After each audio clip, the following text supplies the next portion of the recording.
Hello again. In this video I'm going to just show you how to knot the end of your thread.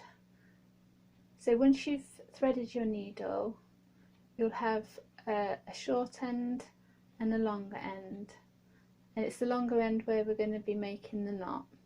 So if you get your finger and thumb right to the end of the thread, pinch it and then wrap the thread around your finger until it crosses. Then pinch it with your thumb and start to roll your thumb up your index finger, and that makes the thread start to twist.